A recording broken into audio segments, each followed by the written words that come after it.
चाहूँगा कि जो यहाँ पर हमारे साथी हैं जो दलगत स्वरूप का हिस्सा है, एक बार उनका परिचय करा दें।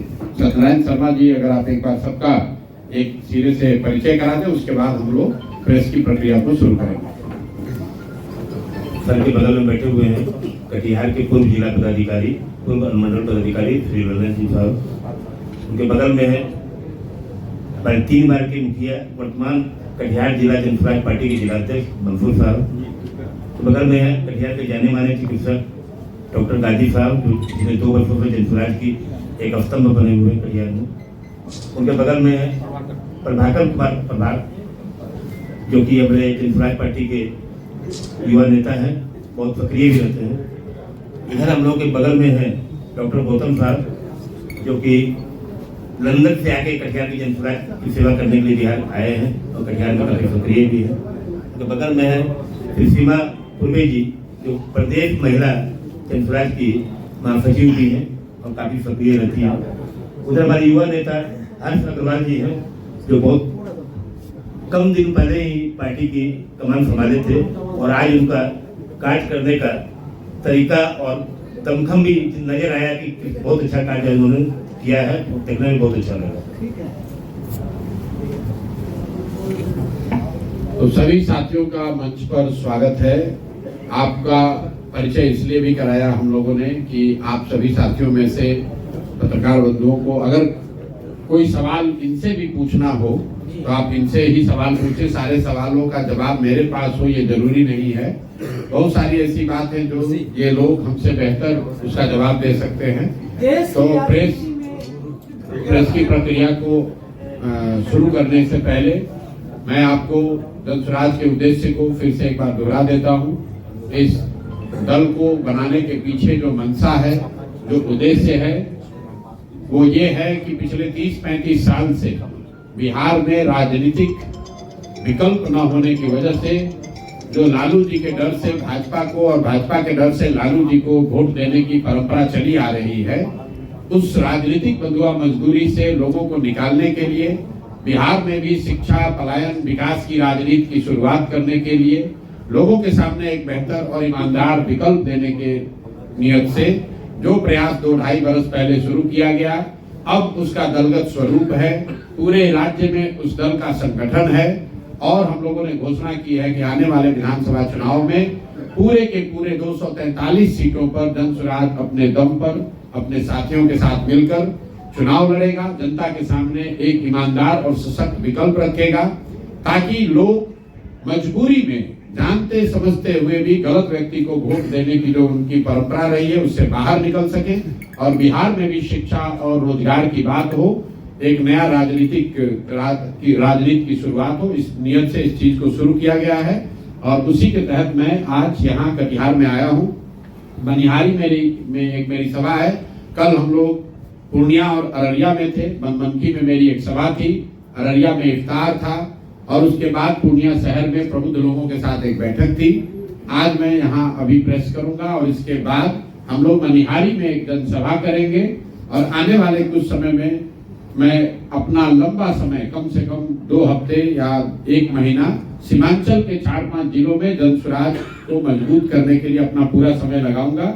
उसी की प्रक्रिया, उसी की तैयारी के तहत मैं यहाँ पर आया हूँ। अब आपके जो सवाल हैं उन सवालों का स्वागत है। बहुत बहुत धन्यवाद। देश के महत्वपूर्ण रणनीतिकार माने जाते हैं आप, आपकी प्रसिद्धि रही है। कई राजनीतिक पार्टियों को आपने जिताने का काम किया, सरकार बनाने का काम किया। अब जबकि जनसुराज बिहार विधानसभा 2025 में दमखम के साथ मैदान में है, अगर आपकी पार्टी को बहुमत मिलता है तो आप यूपीए गठबंधन में जाएंगे या एनडीए गठबंधन में जाएंगे? भाई, जब हमको बहुमत मिलेगा तो हम किसी गठबंधन में क्यों जाएंगे? शायद आप ये पूछना चाह रहे हैं कि अगर बहुमत नहीं मिला तो कहाँ जाएंगे? तो बहुमत नहीं मिला तो हम लोग विपक्ष में बैठेंगे। हम लोग सवाल ही नहीं है, न चुनाव से पहले, न चुनाव के बाद, न 2025 में, न 2029 में। जब तक इस दल के कर्ता धर्ता के तौर पर मेरी भूमिका है, तब तक किसी भी तरह का कोई गठजोड़, कोई गठबंधन नहीं हो सकता है। जिस ईमानदारी और शुद्धता की बात कहकर इस प्रयास को हमने शुरू किया है, उस प्रयास के ईमानदारी और शुद्धता में कभी कोई कॉम्प्रोमाइज हो नहीं सकता है। और ये बात आप समझिए कि जन स्वराज बनाकर राजनीति करने की जो हम लोग की मंशा है, इसका उद्देश्य एमएलए बनना नहीं है। हम लोग जितने लोग यहाँ जुड़े हुए हैं जन स्वराज में, बहुत सारे लोग वो सिर्फ इसलिए नहीं जुड़े हैं कि जन स्वराज में आ जाएं और एमएलए बन जाएं, मंत्री बन जाएं। इसमें बहुतेरे लोग ऐसे हैं जिन्होंने जीवन में बहुत कुछ हासिल किया है। जो मंत्री और विधायक हासिल कर सकते हैं उससे बहुत ज्यादा जीवन में हासिल भगवान की दया से किया हुआ है। हम लोग आकर वापस इसलिए यहाँ ये शुरू किए हैं कि बिहार में एक नई राजनीतिक व्यवस्था को बनाया जाए, बिहार की मिट्टी का कर्ज है उसको अदा किया जाए। मंत्री और विधायक बनना हमारा उद्देश्य नहीं है। बिहार में व्यवस्था परिवर्तन हो, बिहार भी अन्य राज्यों की तरह विकास के रास्ते पर चले। अगर उस उद्देश्य से राजनीति शुरू किए हैं तो ये हमारे लिए महत्व का विषय नहीं है कि कितना सीट जीत कर आएंगे। जरूर अपनी ओर से सारा प्रयास, सारी ताकत लगाई जाएगी। जनता को अगर बात समझ में आए, जनता ने आशीर्वाद दिया तो जो जन स्वराज की परिकल्पना है उसके आधार पर नई व्यवस्था का निर्माण होते आप देखेंगे बिहार में। लेकिन अगर किसी वजह से सफलता न भी मिले तो भी चाहे 5 वर्ष लगे, 10 वर्ष लगे, जन स्वराज में हम लोग पीछे हटने वाले नहीं हैं। किसी तरह का वैचारिक या व्यवहारिक, मैं फिर से दोहरा देता हूं, ना वैचारिक ना व्यवहारिक, किसी तरह का कोई डाइल्यूशन, कोई गठबंधन नहीं होगा। शुद्धता और ईमानदारी इसकी मूलधन हम लोग का वही है और उसको हम लोग खोकर आगे राजनीति नहीं करना चाहते हैं। इसलिए जन स्वराज अपने दम पर ही चुनाव लड़ेगा, अपने विचार, अपने प्रयास के आधार पर चुनाव लड़ेगा। और हम लोग को विश्वास है कि बिहार की जनता जो 30-35 साल से विकल्प ढूंढ रही थी, उसको जन स्वराज में वो नया विकल्प दिखेगा। सर, नीतीश कुमार ने फिर बोला है कि आप पलटी नहीं मारेंगे और अमित शाह भी आ रहे हैं आज, तो क्या कहना चाहेंगे इस पे आप? तो नीतीश कुमार पलटी नहीं मारेंगे ये कोई नया बयान तो है नहीं। तो हर 6 महीना पर ये बयान देते हैं और फिर पलट जाते हैं, फिर कहते हैं कि नहीं पलटेंगे। नीतीश कुमार पलटी मार है ये खबर नहीं।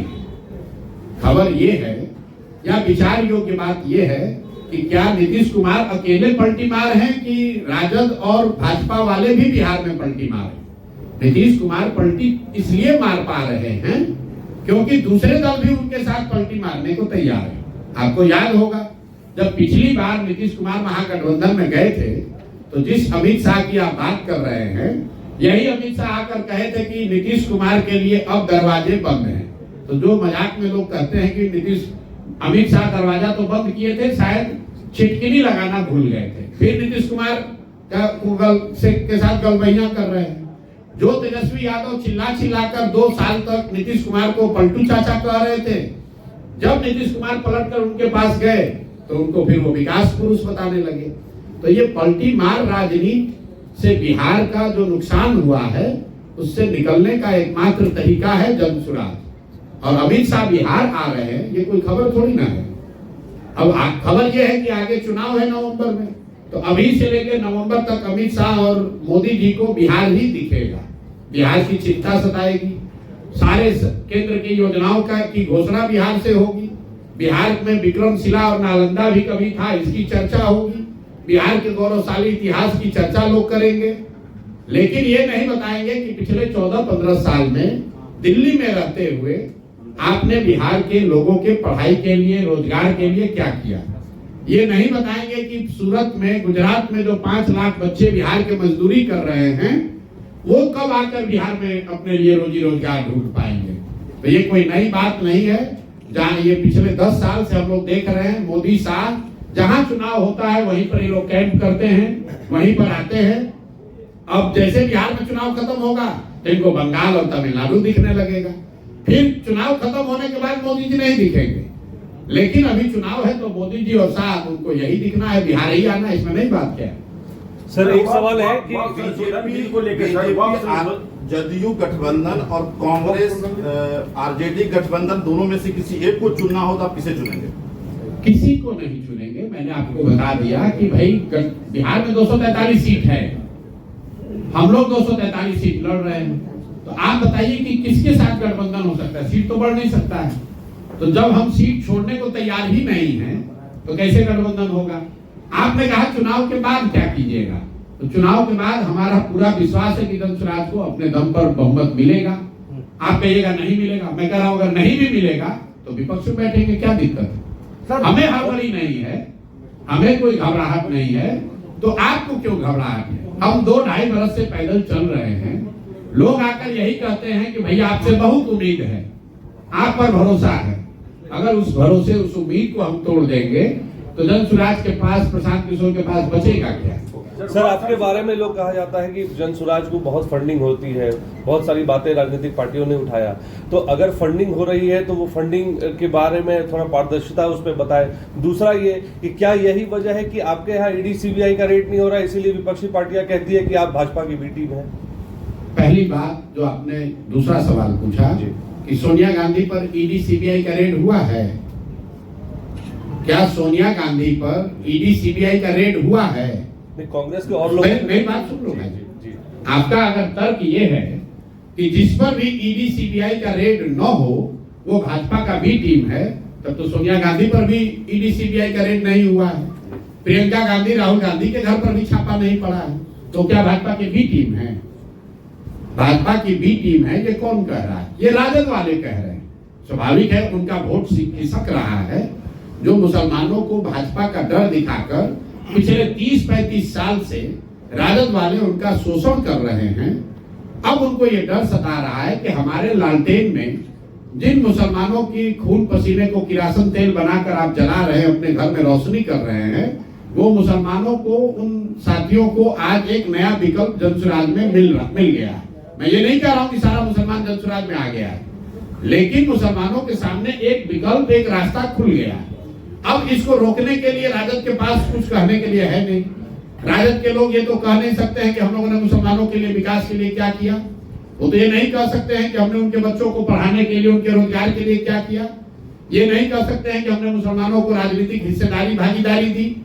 तो अब उन मुसलमानों को भ्रमित करने के लिए वो क्या कहेंगे? यही कहेंगे कि भैया उधर मत जाओ, जैसे भाजपा से डरा रहे थे वैसे जनसुराज से डरा रहे। मुसलमान क्यों डरे उनसे? अगर आप जो कह रहे हैं कि ये भाजपा की बी टीम है, तो मुसलमानों को इसका जजमेंट करने दीजिए। जब मुसलमानों पर सबसे बड़ा संकट आया सीए एनआरसी का, तो तेजस्वी यादव गए थे लड़ने, कि राहुल गांधी गए थे, कि अखिलेश यादव गए थे? कौन गया था? सीए एनआरसी की लड़ाई इसी प्रशांत किशोर ने ममता बनर्जी के साथ मिलकर बंगाल में लड़ी थी। और जिस नीतीश कुमार की आप बात कर रहे हैं, ये सीए एनआरसी कानून बनाने के पक्ष में इस आदमी ने वोट किया था। जैसे आज वक्फ का कानून बनाने के पक्ष में नीतीश कुमार वोट कर रहे हैं, उसी तरह सीए एनआरसी के पक्ष में भी इन्होंने वोट किया था। उसके विरोध में मैंने अपना सब कुछ जदयू में छोड़ा था। यहाँ कोई मुखिया ही नहीं छोड़ता है। यहाँ बिहार में दूसरे नंबर की सबसे ताकतवर जगह पर हम बैठे हुए थे, सीए एनआरसी के लिए हमने वो छोड़ा है। और आप कह रहे हैं कि हम भाजपा के भी टीम है, तो भैया मुसलमानों को इसका निर्णय लेने दीजिए। हम कोई हिंदू मुसलमान की अगड़े पिछड़े की राजनीति करते नहीं है। हम लोग बिहार की राजनीति कर रहे हैं, बिहार के बच्चों की बात कर रहे हैं, उनके शिक्षा और रोजगार की बात कर रहे हैं। जिसको अच्छा लगे वो जुड़े, जिसको अच्छा ना लगे उसको कोई बात नहीं, हो जिसके साथ रहना चाहता है रहे। सड़क पर नमाज को लेकर राजनीति हो रही है सर, क्या कहेंगे? कहाँ पर राजनीति हो रही है? सड़क उत्तर प्रदेश में। उत्तर प्रदेश में हो रही है। हम लोग कटिहार में बैठे हैं। उत्तर प्रदेश में किस तरह की सरकार है, योगी जी किस तरह की सरकार चलाते हैं, वो उनकी पूरी राजनीति हिंदू मुस्लिम के आधार पर है। योगी जी की सरकार ही इसी पर चलती है कि मुसलमानों को डराओ, हिंदुओं को लड़ाओ। तो स्वाभाविक है कि ये तो काम करेंगे ही करेंगे, इसमें नई बात क्या है। लेकिन उत्तर प्रदेश और बिहार में फर्क है, और यहाँ पर ये चीज कभी स्वीकार्य नहीं हो सकती है। यहाँ पर लंबे समय से हिंदू मुसलमान साथ में रहते आए हैं, और मैं नहीं समझता हूं कि यूपी की तरह बिहार में पोलराइजेशन धर्म के आधार पर किया जा सकता है। यहाँ सिर्फ धर्म के नाम पर कुछ लोग मुसलमानों को डरा सकते हैं, लेकिन यहाँ पर हिंदू मुस्लिम पोलराइजेशन यहाँ के इतिहास में, यहाँ की जमीन में अभी तक नहीं रहा है। और हम लोग की कामना है, ऐसी इच्छा है कि आगे भी न रहे, बिहार बिहार बना रहे, यूपी न बने। कटिहार खासकर दूध नगरी रहा है और मखाना उत्पादक क्षेत्र रहा है। संशोधन बिल पर सीमांचल के इलाके में है, और बहुत संशोधन बिल को लेकर बड़ी चर्चा, आप किस तरह से? बिल्कुल वक्फ को लेकर दो बातें हम लोगों ने कही। पहला तो जनसुराज बिल्कुल इसके खिलाफ है। क्यों खिलाफ है ये समझिए। वक्फ का कानून ठीक है, खराब है, वो अलग बात है। हम लोग इसलिए खिलाफ हैं कि हम लोग का ऐसा मानना है कि जब देश बना बनाते समय समाज के जिन वर्गों के साथ जो वादे किए गए वो आपके हमारे पुरखों ने वो वादे किए हैं, इस देश के फाउंडिंग फादर्स ने वो वादे किए। अगर उन्होंने कहा कि देश सेकुलर रहेगा तो आपके हमारी ये जिम्मेवारी है कि उन वादों के प्रति हम ईमानदार रहें, वादा खिलाफी न करें। अगर संविधान में जो बात कही गई है उसमें कोई परिवर्तन आप लाना चाहते हैं तो जिस वर्ग को वो परिवर्तन प्रभावित करेगा उस वर्ग को जब तक आप कॉन्फिडेंस में नहीं लेंगे तब तक वो मान्य नहीं होगा। आप मुसलमानों की बात छोड़िए, किसानों के लिए मोदी जी ने एक कानून बनाया, किसान उससे सहमत नहीं हुए तो क्या पूरे देश